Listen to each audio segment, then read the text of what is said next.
That means the doctor is in. He's in the studio right now. Good morning. Good morning. How are you? I'm doing great. How are you? Oh, well, I couldn't say this one, but it's really exciting and always rejuvenating this studio it gives me. Aww, we love when you come in, so it's mutual, the feelings. Okay. Yes, but I'm so curious. Okay. Have you ever cheated? Yes. In school? Yes. Okay. I don't want to hear the personal stories. Okay. In school. Okay. When I was in middle school, Yes. the entire class Uh-huh. participated in this kind of a cheating scheme during the exam. Really? Yes. The whole class? The whole class. Uh-huh. At the time, the questions were multiple choice. Okay. And the four answers out of options for each. The rule at the time was once you finish the test, you get to leave the exam room early. Okay. So before the exam began, we made a plan. And then we selected 5 students who were really good at studying. Okay. And then their job was to, solve the test questions quickly and leave the room first. Okay. And then we devised a specific code using the way they carry their bags. The way they carry their bags? Yes. Okay. If a student carried their bag on the right shoulder, Okay. 오른쪽 어깨? when they left, and the answer to that question they were assigned was number 1. And if they carry their bag on their left shoulder, Left shoulder. and the answer might be number 2. Oh my gosh, this was like really, really thought out. Yeah. 정말 계획적이었네요. Yeah, if they carry their bag down by their right side, the answer number 3.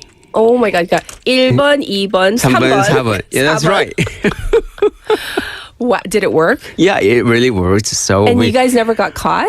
we didn't get caught. We didn't get caught, but and after that, all these kind of students who were really good at studying, they refused to take participating in this kind of a sophisticated scheme. Right. Yeah. After that, anyhow, that was the very memorable scheme. It was like the whole class. Wow, that was Yeah. very elaborate. Yes. And since then, I had a great vision at the time. I didn't wear glasses at the time, so I could see some other friends' answers. But I didn't. But since I got to study really well, so I tried not to rely on their answers. So I try to believe in myself. Yes, that is the best. Believe in yourself, yes. Yeah.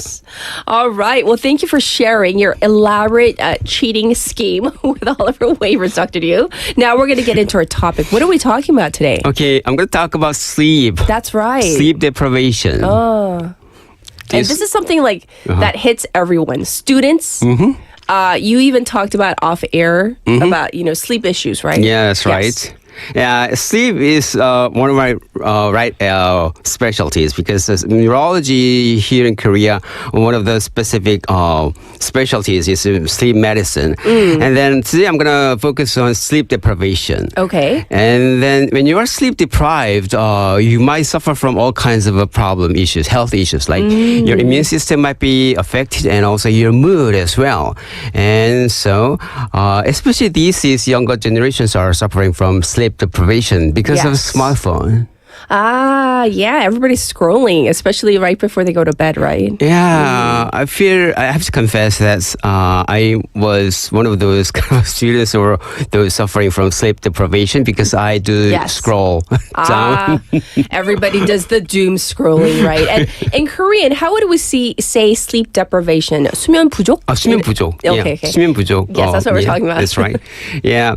So here are some warning signs of sleep deprivation is you fall asleep right after the moment you head hits the pillow. Okay. And then another warning sign is you need an alarm to wake up.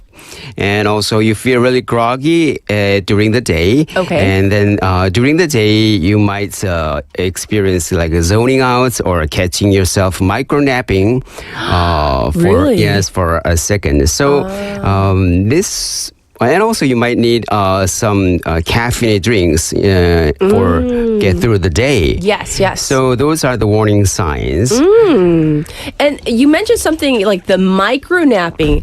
To me, that sounds kind of dangerous. What if you're like driving or something? That's right. Studies have shown that if you are sleep deprived more than 18 or 24 hours, it might impact your memory and coordination functions. So it's like driving your car under the influence. That's really dangerous, like drowsy driving. And studies I've heard saying that like it's so dangerous. It's like as bad or sometimes even worse than drunk driving. That's right.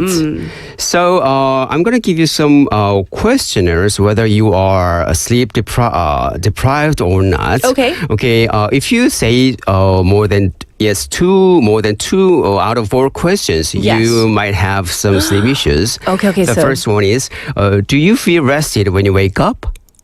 Yes or no? The listeners out there, waivers. So ask yourself, do you feel rested? Yes. And also, are you sleepy during meeting or during classes?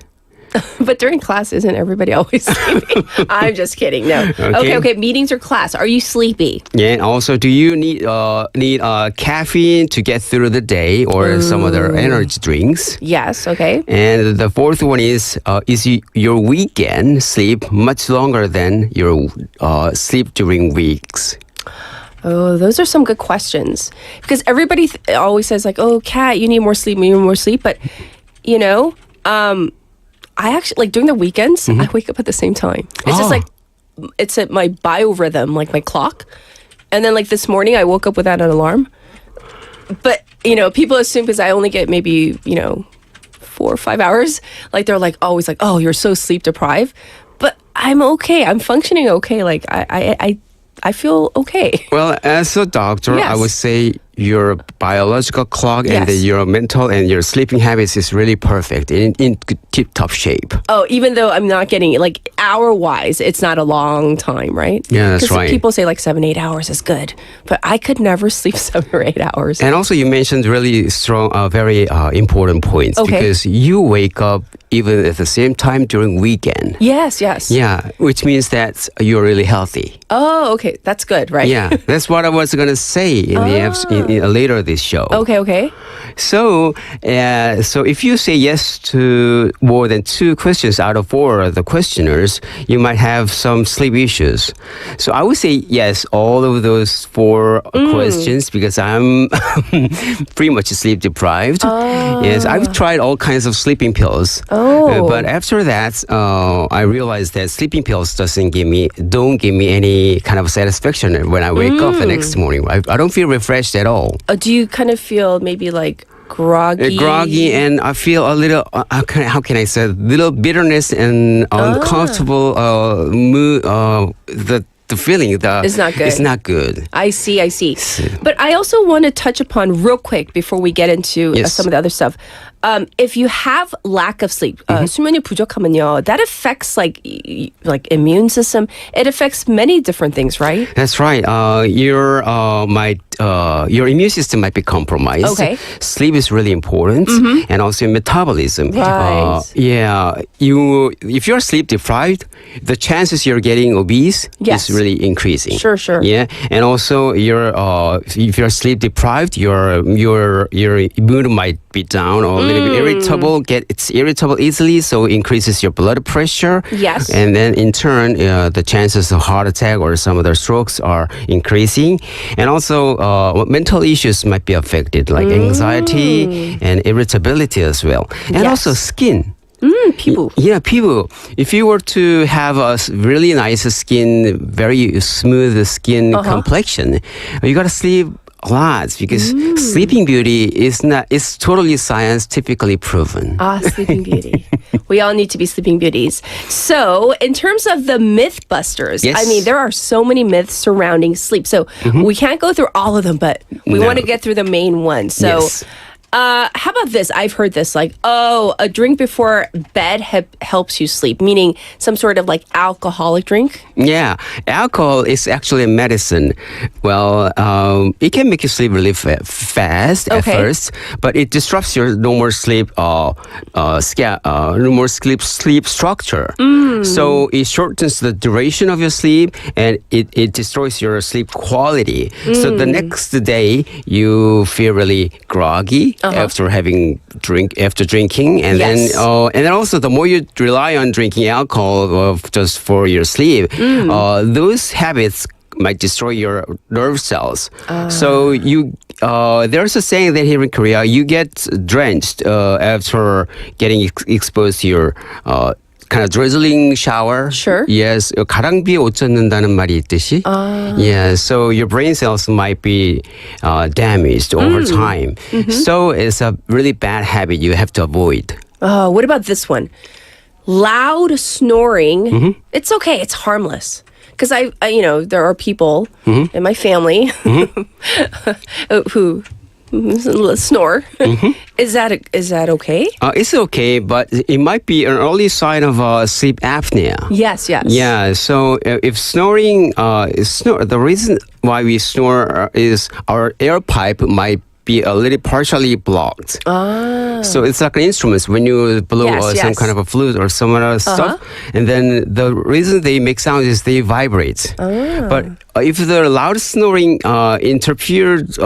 interrupted by kind of gasping or choking, and then it's really worth getting checked. It might be an early sign of a sleep apnea, and if you're suffering from sleep apnea, the chances of getting high blood pressure and diabetes and stroke can happen. And also sudden cardiac arrest has to do with sleep apnea. Wow. Okay, so not good. Well, we do need, in the few seconds that we have left, to go over the main sleep recipe to kind of wind down after a long day. What do we need to do? Okay, Catherine, you mentioned earlier consistency is the key. Okay. Your biological clock is really, really healthy. Okay. So even during week and during weekends, I want you to go to bed at about the same time and get out of the bed at about the same time. Sure. Consistency matters.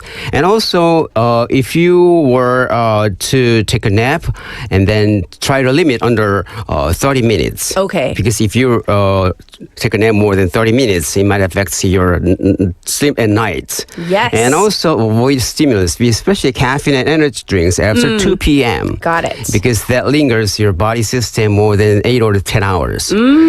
So, and I mean, the rule of thumb is consistency. All right. Well, we're going to have to call it a wrap because we had the breaking news earlier. So I do apologize. Well, we will definitely check in with you next week. So thank you so much, Dr. Ryu. Thank you. All right. This was Ask Dr. Ryu, and we will, of course, check in with him next week. For our final song for hour number 1, this is Daydreamin' by Ariana Grande. I'll be back at 8.